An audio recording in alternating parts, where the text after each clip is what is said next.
जम्मू कश्मीर में धारा 370 की वापसी के लिए उमर सरकार के प्रस्ताव पर भारी हंगामा हुआ है। बीजेपी नेता स्मृति ईरानी प्रेस कॉन्फ्रेंस कर रही हैं। क्या कह रही हैं सुनवाते हैं।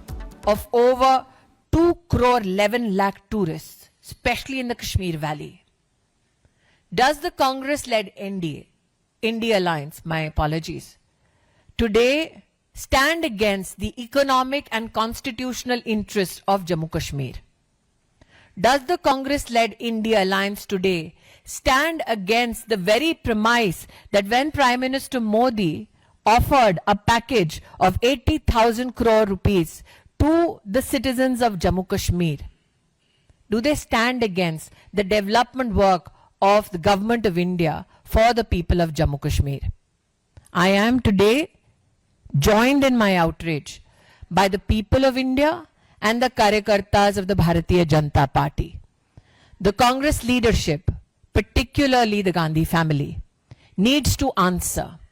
Do they stand for terrorism? Bharat के संविधान की धज्जियां उड़ाते हुए आदिवासी अधिकारों, दलितों के अधिकारों और महिलाओं के अधिकारों का हनन करने का दुस्साहस कांग्रेस लेड इंडिया अलायंस ने जो किया, एक जागृत भारत उस दुस्साहस को बर्दाश्त नहीं करेगा। जिस रेजोल्यूशन को इंडिया अलायंस ने कल पारित किया, उसके अंतर्गत वो जम्मू कश्मीर में भारत के संविधान के खिलाफ एक नई जंग लड़ते हुए दिखाई देते हैं। आज मैं इंडिया अलायंस के नेताओं से पूछना चाहती हूं कि भारत की पार्लियामेंट और सुप्रीम कोर्ट का जो निर्णय सबको मान्य है, उस निर्णय का अपमान, उस निर्णय की अवहेलना करने का अधिकार कांग्रेस को, एनसी को देश में किसने दिया? आज मैं कांग्रेस, एनसी और इंडिया अलायंस के सभी नेताओं से पूछना चाहती हूं, धारा 370 हटने के बाद जम्मू कश्मीर में आदिवासी समाज को जो अधिकार मिले, क्या कांग्रेस और इंडिया अलायंस आदिवासी समाज के उन अधिकारों के खिलाफ खड़े रहेंगे? जम्मू कश्मीर में धारा 370 हटने के बाद दलित समाज, पिछड़े समाज को जो अधिकार भारत के संविधान के माध्यम से भारत की संसद ने सुपुर्द किए, क्या कांग्रेस नेत इंडिया अलायंस उनके खिलाफ खड़े रहेंगे? कल का रेजोल्यूशन कांग्रेस और इंडिया अलायंस के नेताओं का टैक्टिकल समर्थन दिखाता है उग्रवाद और आतंकवाद के समर्थन में। यह भारत में हर नागरिक को ज्ञात है कि धारा 370 हटने के बाद नागरिकों की मृत्यु में 80% की गिरावट हुई। यह हर हिंदुस्तानी को ज्ञात है कि धारा 370 हटने के बाद जम्मू कश्मीर में आतंकी घटनाओं में 70% की कमी हुई। लोकतांत्रिक ढांचे के माध्यम से एक चुनी हुई सरकार विकास के मुद्दों पर काम करने की बजाय, भारत को जोड़ने की बजाय भारत को तोड़ने का प्रमाण दे रही है। मैं इंडिया अलायंस के सभी नेताओं को, देश के नागरिकों और भारतीय जनता पार्टी के कार्यकर्ताओं के माध्यम से आश्वस्त करना चाहती हूं कि संसद द्वारा पारित धारा 370 पुनर्स्थापित नहीं होगा और जम्मू कश्मीर को भारत से बांटने का उनका ये प्रयास कामयाब नहीं होगा। Today I stand as an Indian outraged at the attempt by the Congress-led India Alliance to bring to the floor of the House a resolution that stands against the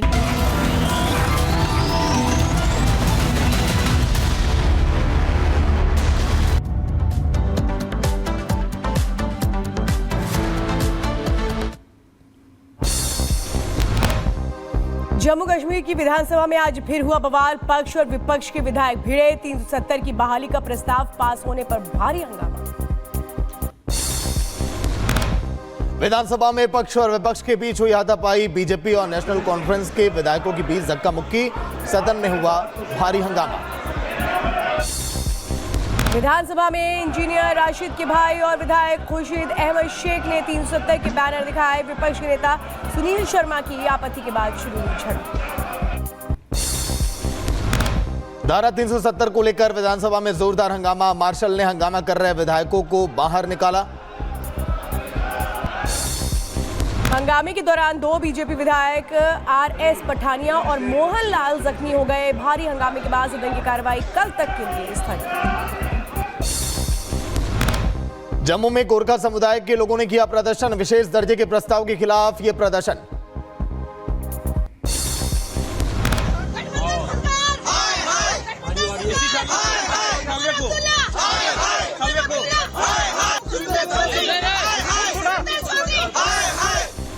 विधानसभा हंगामे पर बीजेपी नेता रविंद्र रैना का बयान। कहा, विपक्ष ने जनता के विश्वास का गला घोटा। विपक्ष के मंसूबे नहीं होंगे कामयाब।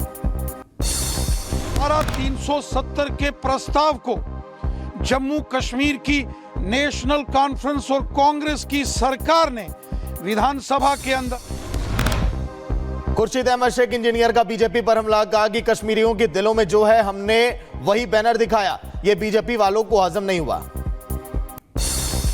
वो बैनर वही था जो कश्मीरियों के दिलों में जो चीजें हैं, जो हम 5 अगस्त को हम कंडेम करते हैं, रिजेक्ट करते हैं और हम 370 और 35A की वापसी चाहते हैं। जो हमने बैनर शो किया था, भाजपा वालों के ये हजम नहीं होता है, तो इस वजह से उन्होंने हमला किया। हंगामे को लेकर के डिप्टी सीएम सुरेंद्र चौधरी का बयान। कहा, बीजेपी सिर्फ अपने हित की बात करती है। कश्मीर के लिए इन्होंने कुछ नहीं किया। झड़प पर बोले बीजेपी के प्रवक्ता शहजाद पूनावाला। कहा कि 370 और 35 से खत्म होने से पाकिस्तान परस्ती और पत्थरबाजी हुई खत्म। अमित शाह ने की 2 दिवसीय आतंकवाद विरोधी सम्मेलन की शुरुआत। कहा, एनआईए ने अपना काम बखूबी से निभाया।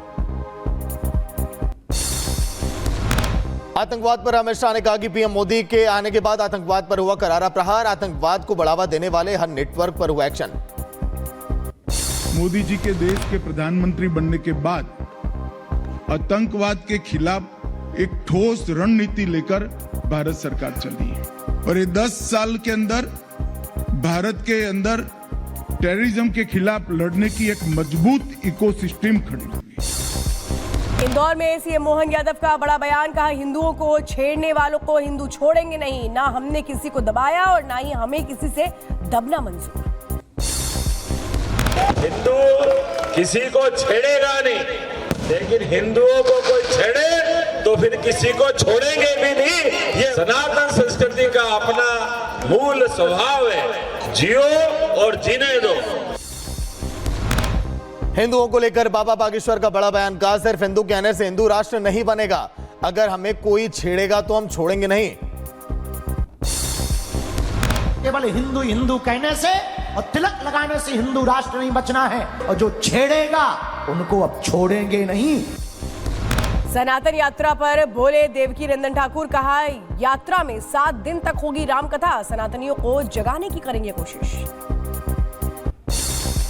यात्रा के माध्यम से सभी सनातनियों को जगाने का प्रयास है और यहाँ अब 7 दिन रामकथा होगी। रामकथा के माध्यम से भी देश में सनातनियों को जगाने का प्रयास किया जाएगा।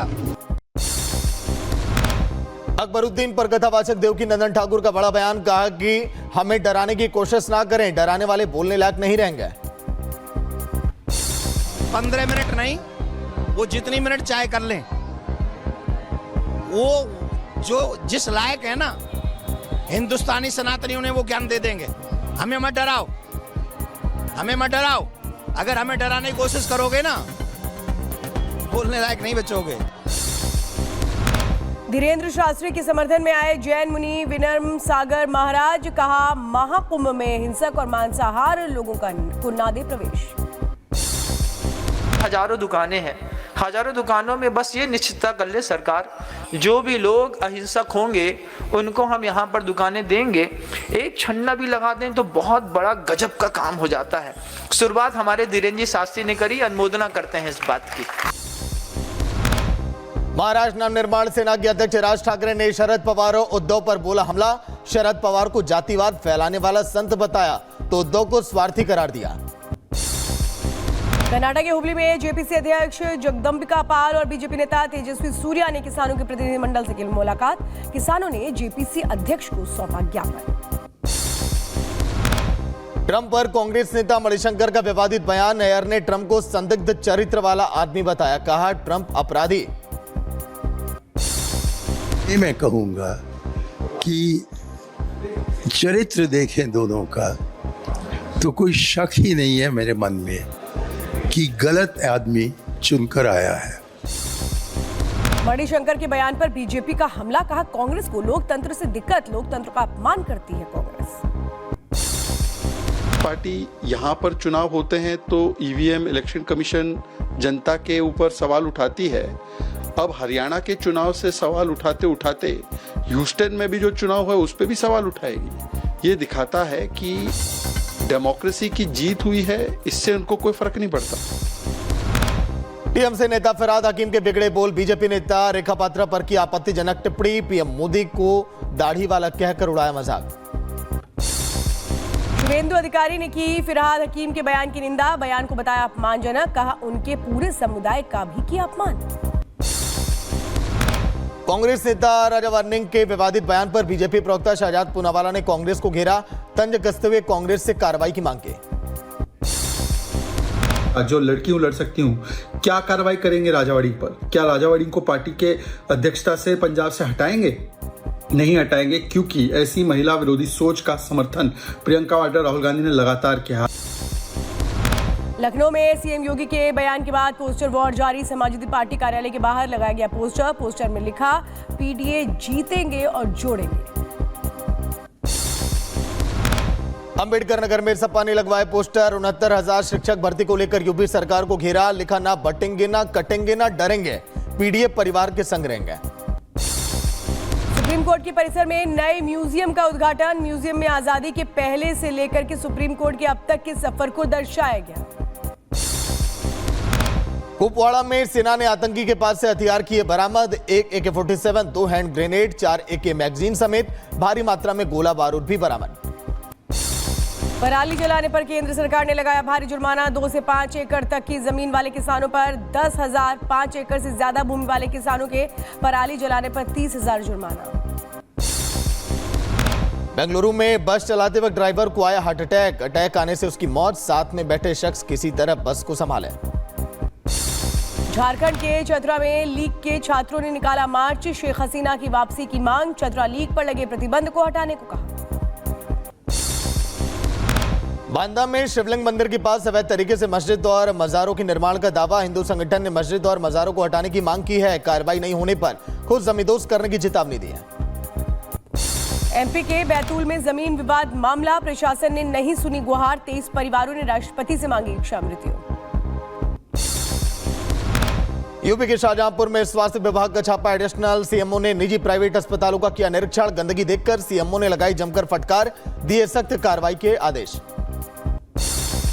बिहार के आरा में जलेबी खाने से 50 लोगों की तबीयत बिगड़ी। मिठाई की दुकान को किया गया सील। फूड पॉइजनिंग की वजह से बिगड़ी तबीयत। लोगों का इलाज जारी। महाराष्ट्र के शनि सिंगड़ापुर मंदिर में एक बिल्ली 3 दिन से कर रही परिक्रमा। श्रद्धालुओं के बीच भी जारी रहती है बिल्ली की परिक्रमा। बांधवगढ़ टाइगर रिजर्व से भटक कर आया हाथी का बच्चा।